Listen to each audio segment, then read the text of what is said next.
നമസ്കാരം. തെരഞ്ഞെടുപ്പ്, ദേശീയ തെരഞ്ഞെടുപ്പ് മാസങ്ങൾ 6 മാസം മാത്രം അകലെയാണ്.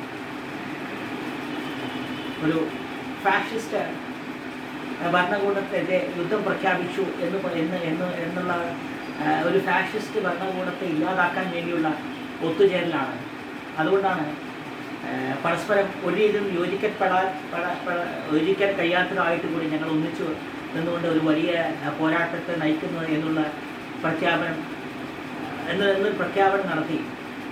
ഇന്ത്യയുടെ വിവിധ ഭാഗങ്ങളിലായി സമൂഹത്തോടോ കാലത്തോടോ ഇന്നലകളോടോ നാളെയോടോ ഒരു ഉത്തരവാദിത്വമില്ലാത്ത ഒരു കൂട്ടം ആളുകൾ ഇന്ത്യ എന്ന ഒരു സഖ്യത്തിൻ്റെ പേരിൽ, ഇന്ത്യ എന്നുള്ളൊരു മുന്നണിയായി ഈ ഫാഷിസ്റ്റ് ശക്തി ഇല്ലാതാക്കാൻ എന്നുള്ള പേരിൽ ഒന്നിച്ചിട്ട് ഏകദേശം 4-5 മാസമായി തന്നെ കണക്കാക്കാം. തെറ്റുണ്ടെങ്കിൽ അത്ര ഒരു ഘട്ടത്തിൽ കേരളം പോലെ സാമൂഹിക പുരോഗതി നേടിയ, സാമൂഹിക പുരോഗതി എന്നുള്ള അർത്ഥത്തിൽ വ്യക്തിസ്വാതന്ത്ര്യം, വ്യക്തികൾക്ക് പരിപൂർണമായ സ്വാതന്ത്ര്യം എല്ലാവർക്കും ലഭിച്ചു കഴിഞ്ഞ ഒരു സമൂഹത്തിൽ അത്തരമൊരു പോരാട്ടത്തിന് വലിയ നേതൃത്വം നൽകിയ, അത്തരമൊരു പോരാട്ടത്തിന് ചൂട്ടുപിടിച്ച എന്ന് പറയാൻ കഴിയുന്ന കുറച്ച് ആളുകളുടെ, കുറച്ച് വ്യക്തികളുടെ ജന്മദിനങ്ങളും ചരമവാർഷികങ്ങളും എല്ലാം ഈ അടുത്തായി കഴിഞ്ഞു പോയി. ജീവിച്ചിരിക്കുന്നുണ്ടായിരുന്നെങ്കിൽ ഏകദേശം 150 അതിന് മുകളിലെ പ്രായം വേണ്ട വരെയില്ല. അതുകൊണ്ട് തന്നെ അവരെ ഓർമ്മിക്കേണ്ടത് നേരത്തെ പറഞ്ഞതുപോലെ സമത്വത്തിലും മതേതരത്വത്തിലും എല്ലാം അധിഷ്ഠിതമാണ് എന്ന് നാഴികയ്ക്ക് 40 വട്ടം പ്രഖ്യാപിക്കുന്ന ഒരു മുന്നണിയുടെ അനിവാര്യതയാണ് ഇവരെയൊക്കെ ഓർമ്മിക്കേണ്ടത്. അവിടെയാണ് നേരത്തെ പറഞ്ഞത്. അപ്പോൾ നമുക്ക് വല്ലാതെ വാക്കുകൾക്ക് ഒരു ഇടർച്ച വരുന്നത് പറയാൻ കാരണം ആറാട്ടുപുഴ വേലായുധ പണിക്കരുടെ വ്യക്തി വിസ്മൃതിയിലാണ് എന്നുള്ളത് വലിയൊരു വേദന. ഒരുപാട് ആളുകൾ അത്തരത്തിൽ വിസ്മൃതിയിലായ ആളുകളുണ്ട്. എങ്കിൽ പോലും ഒരു 150-ാം വാർഷികം അദ്ദേഹം ജീവിച്ചിട്ടുണ്ടായിരുന്നെങ്കിൽ 150 വർഷം തികയുന്ന ഒരു വർഷം കടന്നുപോയിട്ടും അത്തരമൊരു വിഷയം ഏറ്റെടുക്കാൻ ഇവിടുത്തെ രാഷ്ട്രീയ പ്രസ്ഥാനങ്ങൾ തയ്യാറായില്ല എന്നുള്ളത് വളരെ പ്രധാനപ്പെട്ട കാര്യമാണ്. കാരണം അന്താരാഷ്ട്ര വിഷയങ്ങളെല്ലാം ചർച്ച ചെയ്യുന്ന ഒരു സമൂഹമാണ്. ഹമാസ് പോലെ ഒരു തീവ്രവാദ സംഘടനയോട് മമത കാണിച്ചാൽ മാത്രമാണ് നിങ്ങൾ പാലസ്തീനോട് ഐക്യം പ്രഖ്യാപിക്കാൻ കഴിയൂ, അല്ലെങ്കിൽ നിങ്ങൾ മുസ്ലിം വിരുദ്ധരാണ്, സംഘപരിവാറുകാരാണെന്നൊക്കെ ആക്ഷേപിച്ചുകൊണ്ട് രാഷ്ട്രീയ നിലനിൽപ്പ് നടത്തുന്ന, പ്രീണനത്തിലൂടെ ഭിന്നിപ്പിലൂടെ രാഷ്ട്രീയ നിലനിൽപ്പ് ചേരുന്ന പിണറായി എന്ന വ്യക്തി കേരളത്തിൻ്റെ ബഹുസ്വരതയ്ക്ക്, കേരളത്തിൻ്റെ മനസ്സമാധാനത്തിന് ഭീഷണിയായിട്ട് ഇപ്പോൾ ഏകദേശം 7 വർഷം കഴിയുകയാണ്. അത്തരമൊരു ഘട്ടത്തിൽ ഇന്ത്യ എന്ന മുന്നണിയുടെ നേതൃസ്ഥാനം സ്വാഭാവികമായും ഏറ്റെടുക്കേണ്ട കോൺഗ്രസ് പോലുള്ള പ്രസ്ഥാനം പോലും ആറാട്ടുപുഴ വേലായുധ പണിക്കരുടെ ഒരു വാർഷികം ഏറ്റെടുത്തിട്ടില്ല എന്നുള്ളത് വളരെ ഗൗരവത്തോടെ നമ്മൾ നോക്കിക്കാണും. ആറാട്ടുപുഴ വേലായുധ പണിക്കരുമായി ബന്ധപ്പെട്ടൊരു സിനിമ ഇറങ്ങിയിട്ട് ഏകദേശം 1.5 വർഷമേ ആയിട്ടുള്ളൂ. ഇനി നമ്മൾ 3 തലത്തിൽ, 3 ആംഗിൾ, 3 ദിശയിൽ നിന്നുമാണ് നമ്മൾ ഈ വിഷയത്തെ നോക്കിക്കാണുന്നത്. ആദ്യത്തെ വിഷയമാണ് BJPയുമായി ബന്ധപ്പെട്ട വിഷയം. ഹൈന്ദവ നമ്മൾ പല വീഡിയോകൾ നമ്മൾ ആവർത്തിച്ചുകൊണ്ട് നമുക്ക് അതിലേക്ക് കടക്കുന്നില്ല. ഹൈന്ദവ ഐക്യം എന്ന് പറയുന്നത് ജാതീയതയ്ക്കെതിരെയുള്ള പോരാട്ടം അവസാനിപ്പിച്ചുകൊണ്ട് നമ്മൾ ഒന്നിക്കുക എന്നുള്ളതാണെന്ന് BJP പ്രഖ്യാപിച്ചിരുന്നു. പള്ളികളിൽ പോകുന്നത് കൊണ്ടും നിരീശ്വരവാദികളുടെ എണ്ണം കുറവായതുകൊണ്ടും ലോകത്തെ ഏത് ഭാഗത്തും ഉള്ള ഒരു വിഷയത്തെ മതത്തിൻ്റെ പേരിൽ മാത്രം നോക്കിക്കാണുകയും ആ രീതിയിൽ പിന്തുണയ്ക്കുകയും ചെയ്യുന്നത് കൊണ്ടുമാണ് ക്രിസ്ത്യൻ മുസ്ലിം സമുദായങ്ങൾ, പ്രത്യേകിച്ച് മുസ്ലിം മതവിശ്വാസികൾക്ക് ഒന്നിക്കാൻ കഴിയുന്നില്ല എന്നൊരു ധാരണ ഹിന്ദു സമൂഹത്തിലുണ്ടായിട്ടുണ്ട്. പലപ്പോഴും പാലസ്തീൻ വിഷയമൊക്കെ അതിൽ അടിവരയിരുന്നതാണ്. യുക്രൈനിൽ നഷ്ടപ്പെട്ട മനുഷ്യജീവനോടും പാലസ്തീനിൽ നഷ്ടപ്പെട്ട മനുഷ്യജീവനോടും മതത്തിൻ്റെയോ ജാതിയുടെയോ ഒന്നും കെട്ടുപാടില്ലാതെ നമ്മൾ ഐക്യദാർഢ്യം പ്രഖ്യാപിച്ചു.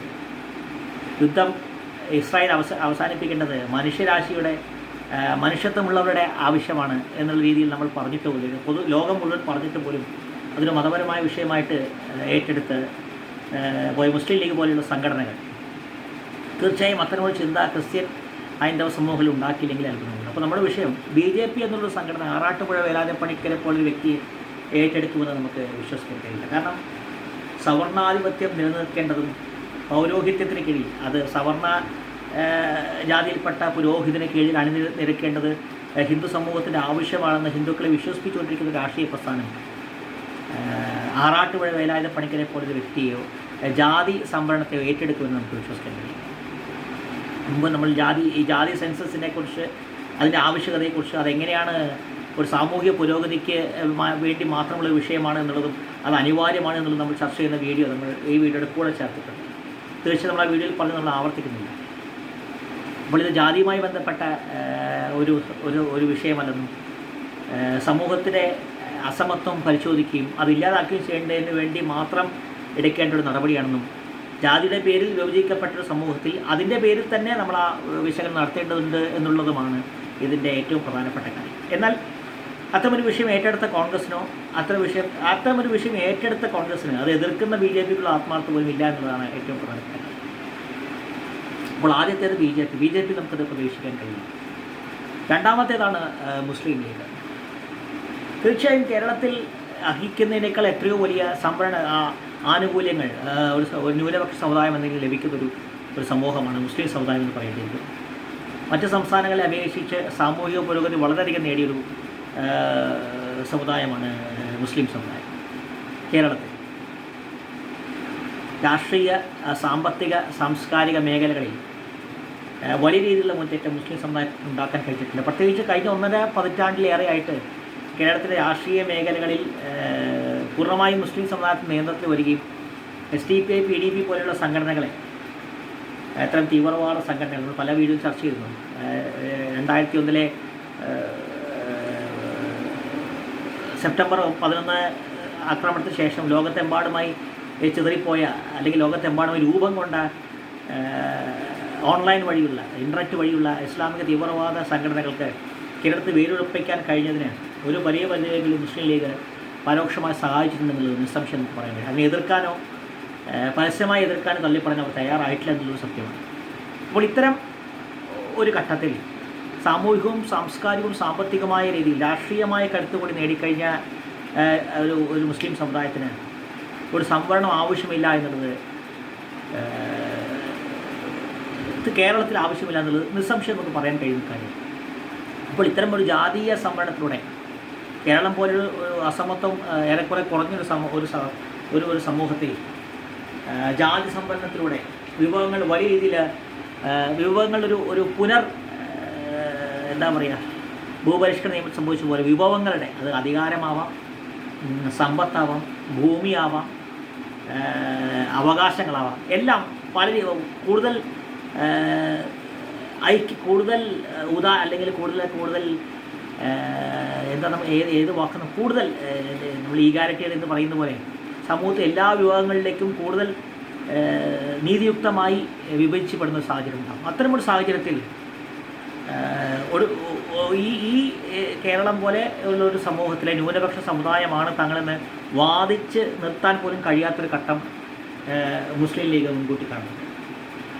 പല ആനുകൂല്യങ്ങളും സംവരണത്തിൻ്റെ പേരിലൊക്കെ അനർഹമായ പല ആനുകൂല്യങ്ങളും കൈപ്പറ്റുന്നുള്ളത് വളരെ പ്രധാനപ്പെട്ട കാര്യം.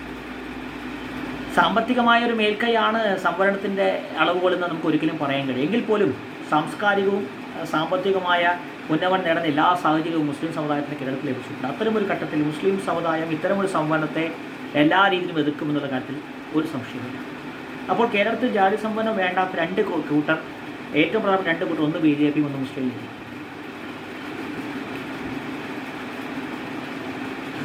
മൂന്നാമത്തെ 3ഉം 4ലും കിടക്കുന്ന ആളുകളാണ് തീർച്ചയായും ഇതിൽ ഏറ്റവും വലിയ അസ്വസ്ഥ.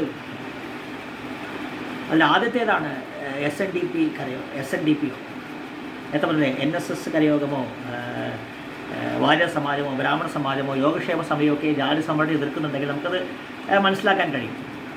ജാതി വ്യവസ്ഥയും നിലനിന്നാൽ തങ്ങൾ മേലാളമായി നിലനിന്നാൽ മാത്രം നിലനിൽക്കാൻ കഴിയുന്ന ഒരു കൂട്ടം ആളുകളാണ്.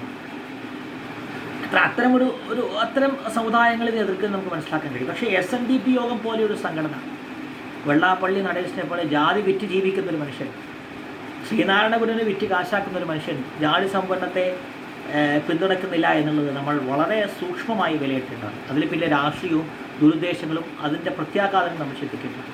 അപ്പോൾ ഹൈന്ദവ ഐക്യം എന്നുള്ളൊരു ചൂണ്ടയിൽ SNDP യോഗം കൊളുത്തിയിട്ടുണ്ടെന്ന് നമ്മൾ വിശ്വസിക്കേണ്ടത്. തീർച്ചയായും അങ്ങനെ ഉണ്ട് എന്ന് തന്നെ നമ്മൾ വിശ്വസിക്കേണ്ടത്.